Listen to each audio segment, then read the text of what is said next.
Hey people, this would be the the new Baumr-ag SX82 with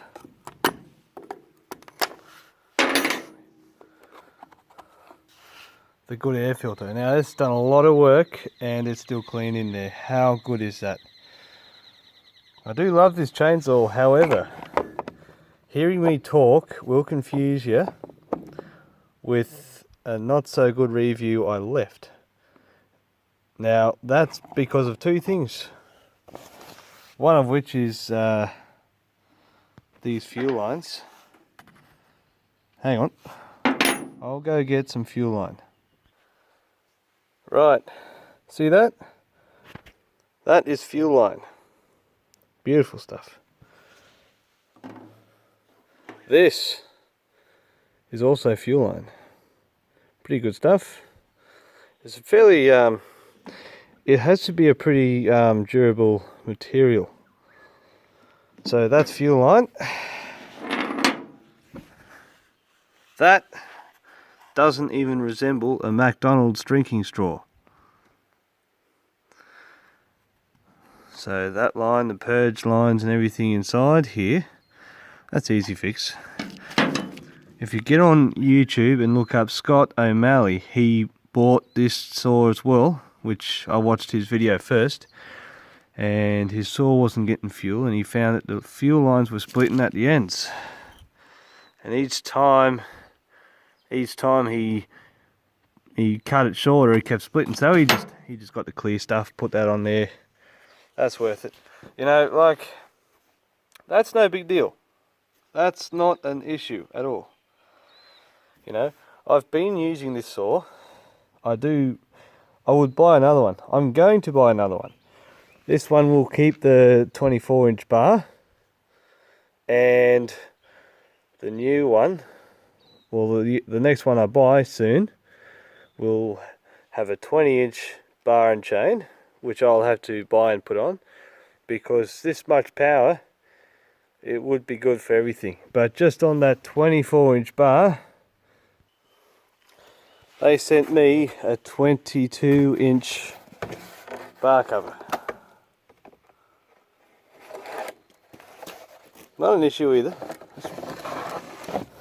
These are things you go, well, okay, what could have been done differently? That's all the way on. That's not nothing to really write home about, but thought I'd just bring that up, seeing as I'm here. You know, when I get the new saw, I won't cut it, I'll leave it that long and stick the 20-inch bar in it, or you can cut it. As you can see, it's cuttable. Alright, let's get down to business. The reason why I'm making this video is actually not for you guys here on YouTube. The actual, the guys who sold me this, Edison's, want to talk about the chain adjuster, which was good in theory. And what happens, there would be a spot where you'd wind it. Let's see if I can get it to happen here. No, I've got a parts washer. I'm going to clean this. Give me a sec. If you don't have a parts washer, get one. Now, go it real nice and clean. Now, straight away, if I have a look,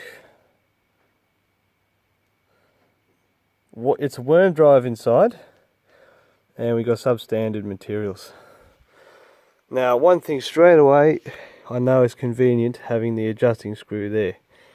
If we have a look, follow this up and around, it is possible. I missed a piece. It has a little indent there to just have the hole and screw there. I would appreciate that a lot. The reason is, and I'm going to show you. You start, flip this over, move the saw itself. Other hand. I said I'd do this video on Saturday, and here I am on Sunday. My bad. Let's have a look at this thing. Alright, It gets to a point where I need to find a spot where I get the light so you can see. This is important. Starts winding. And he gives up. Stops.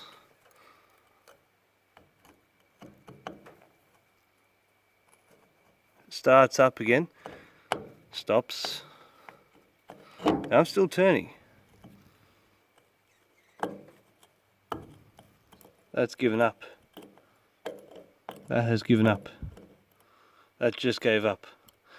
Now, don't know about warranty, but I'd rather pay the money and buy another one and take it on the chin than sit there and claim warranty to receive the same product. I'll just get a decent screwdriver, hang on. Now that the screws are out, let's look inside.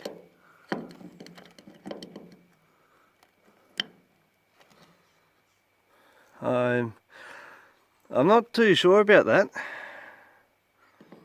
Plastic being responsible for keeping a worm drive setup connected. Now, it just literally comes out. Falls off. Let's have a look at this gear.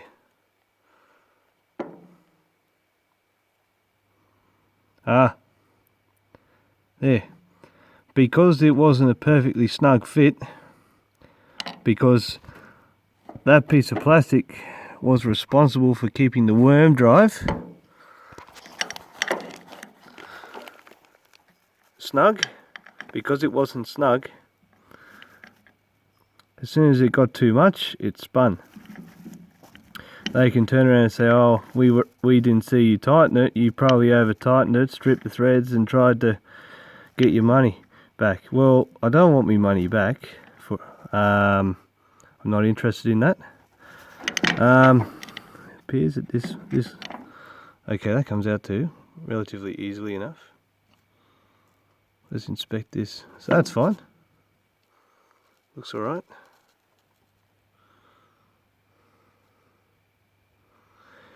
Yeah, that seems fine. Now this is what I want to do. Warranty is only good if you have a good product that has failed unexpectedly and you replace that with another good part, assuming it's going to work. I believe that I would replace that only to come to the same problem. Now what I want to do, you can get normal screw. Instead of having this at the end and a pin at the end, it's a bolt with the pin that slides up and down, and the flathead screwdriver is on this end.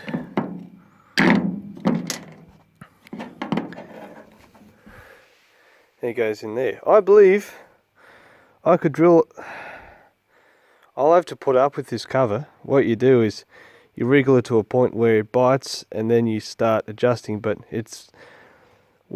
there's so much, you can feel the play. It doesn't move uniformly, it's got too much play. But I think if I drilled a hole in that divot there and then installed a standard, see if I got one, hang on. Here we go, this came off a Baumr-ag SX82. It had the option for the screw, and it would be offset there, it would have the worm drive there and the bolt there. But fortunately enough, when I bought this, it came just a straight bolt, screw on the end. As you can see, you have the option of drilling a hole and doing the same thing. In fact, if I compare these,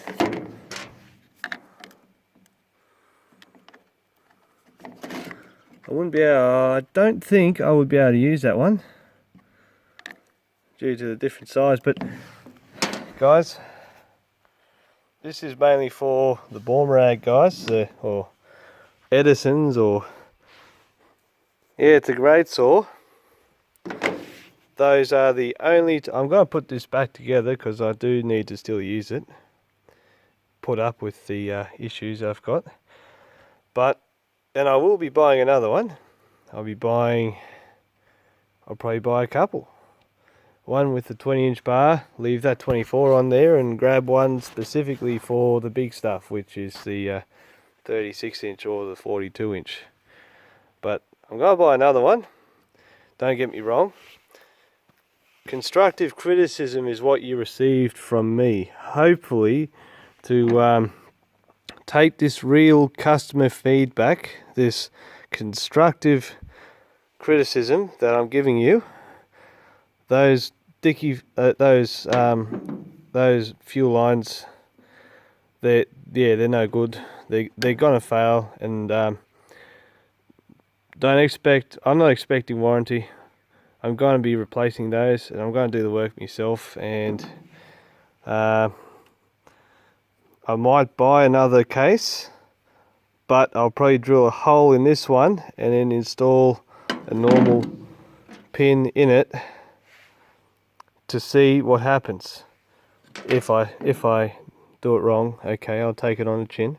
But if it works out great, and it turns out to be a very good modification that you can do yourself, provided you know you accept the fact that your warranty's gone.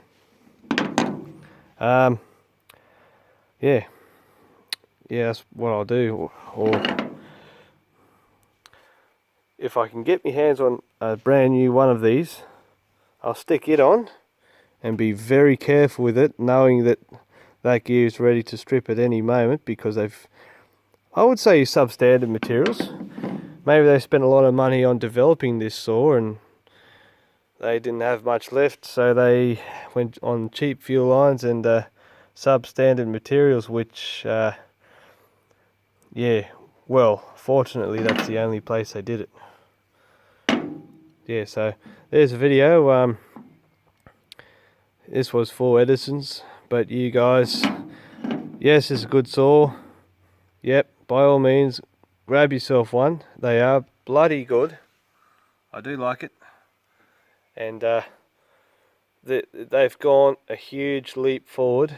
This was a huge step in the right direction. Keep it up. It's not too big and bulky, like width. It's nice and slim. I wouldn't change nothing. Just those fuel lines, and fix that. You went technical. You should have kept to the straight. Should have stuck with that. They're my only two faults.